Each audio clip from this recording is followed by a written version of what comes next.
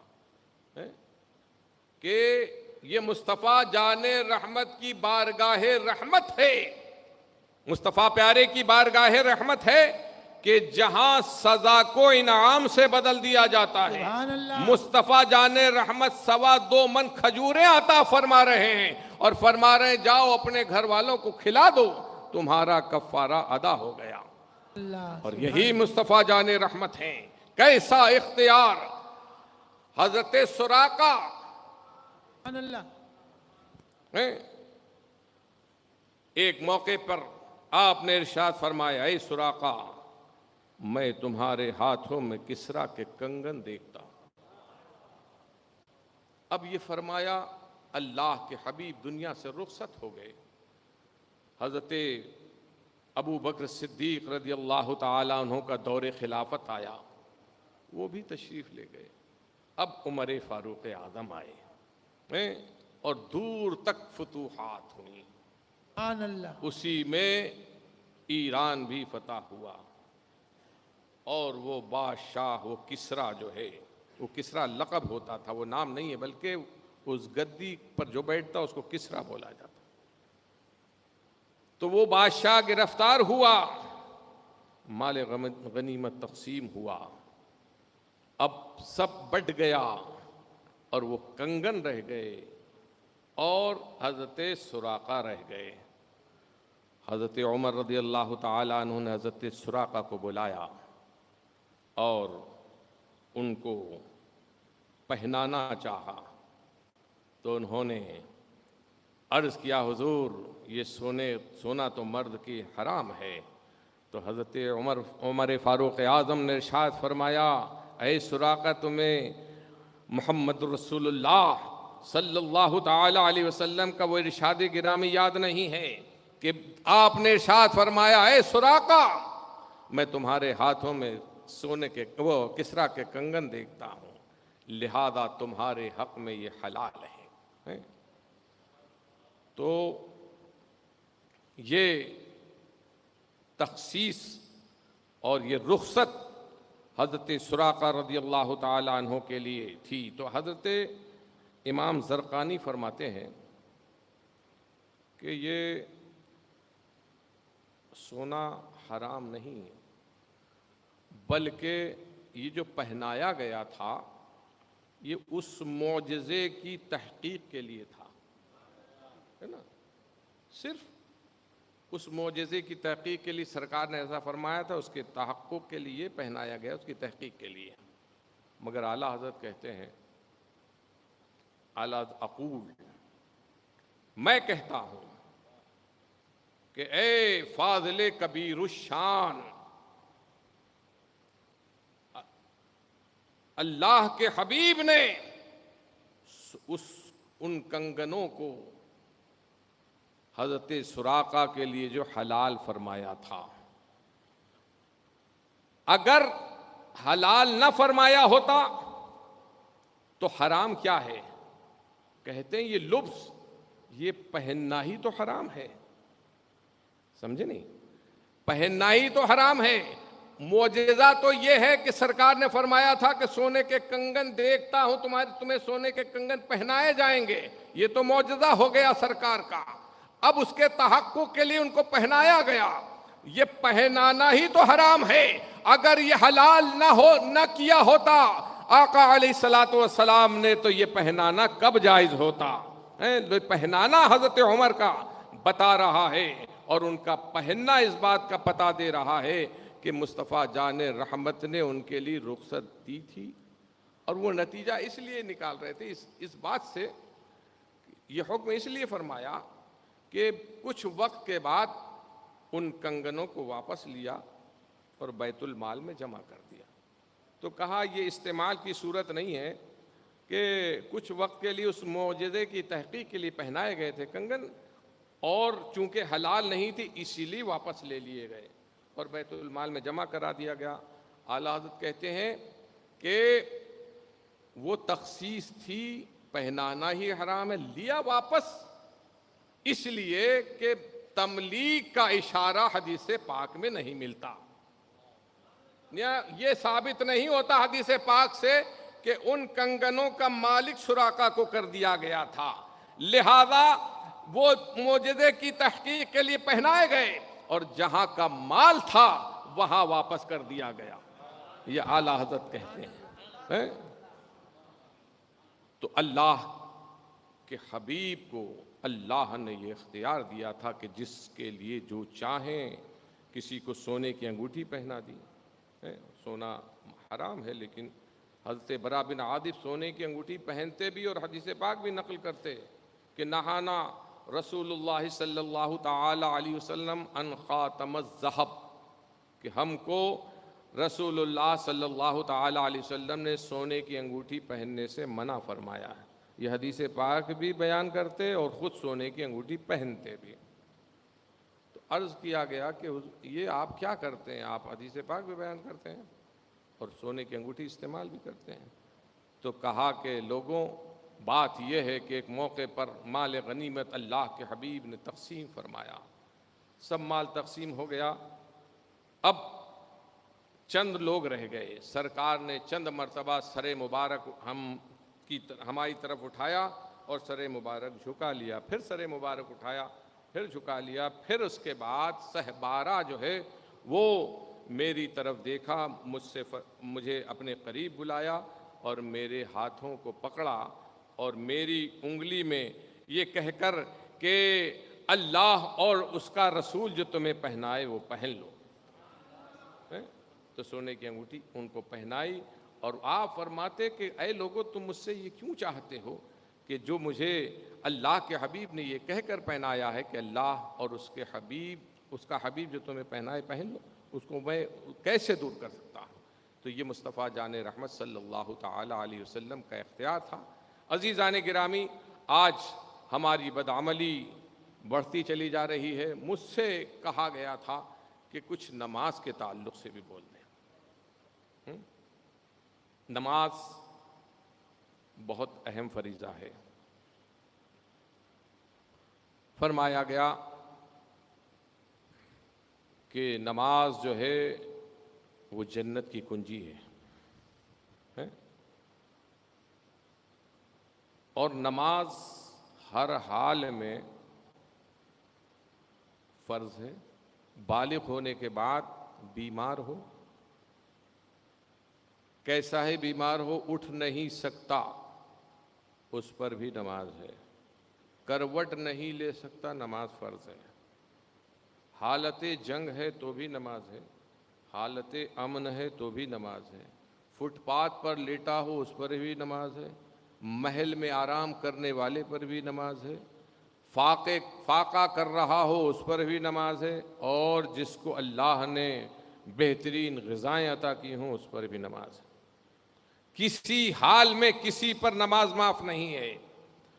حالت جنگ میں بھی ان سچے نمازیوں نے نمازیں ادا کی ہیں۔ آ گیا عین لڑائی میں اگر وقت نماز، قبلہ روح ہو کے زمیں بوس ہوئی قوم حجاز، ایک ہی صف میں کھڑے ہو گئے محمود و ایاز، نہ کوئی بندہ رہا نہ کوئی بندہ نوا۔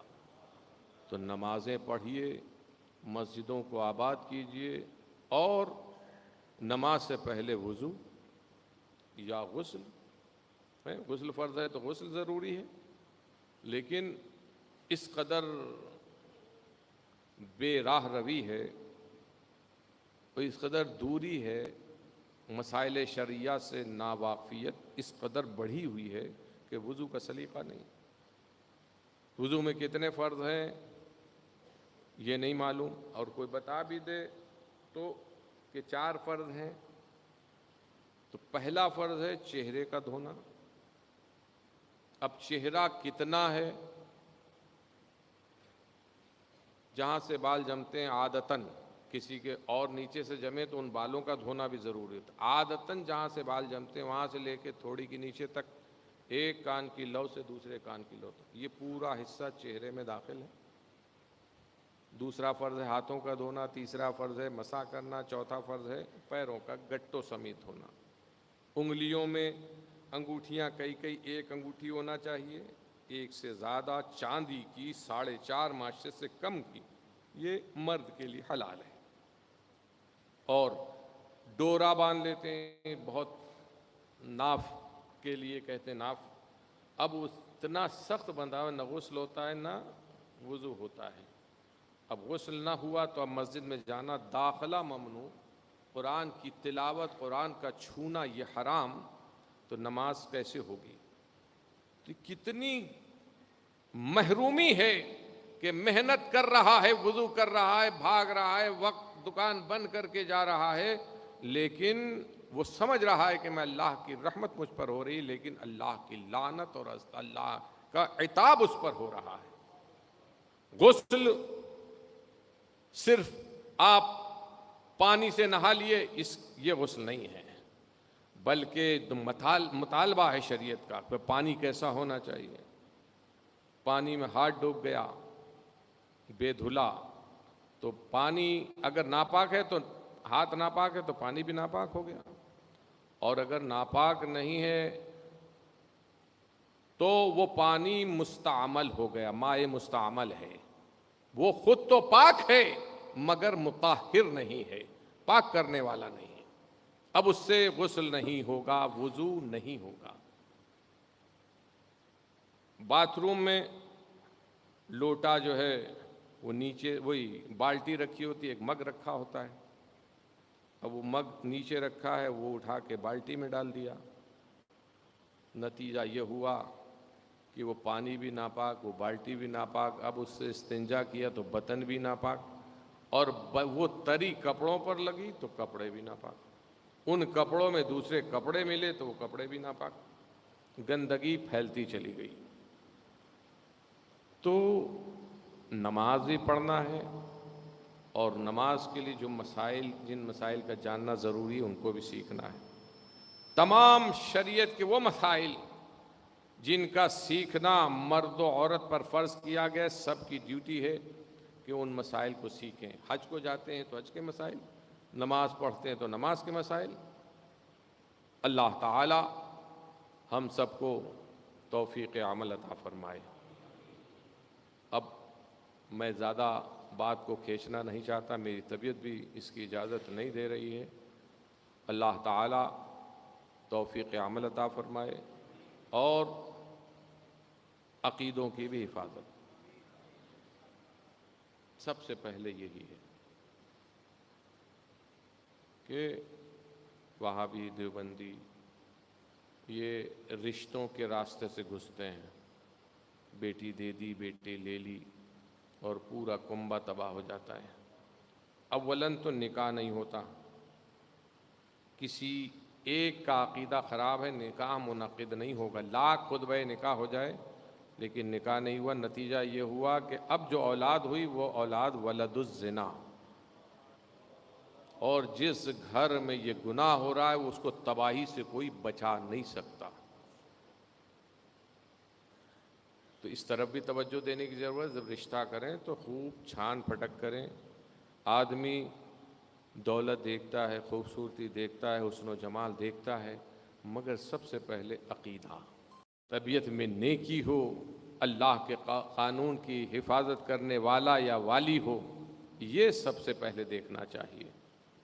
اللہ تعالی ہم سب کو توفیق عمل عطا فرمائے، اور بزرگوں کی اچھے نیک بندے ہیں، ان کی عداوت سے، ان کی دشمنی سے ہم سب کو محفوظ و مامون فرمائے، اور سب کی محبت اللہ والوں کی ہیں جو اللہ کے محبوب بندے ہیں۔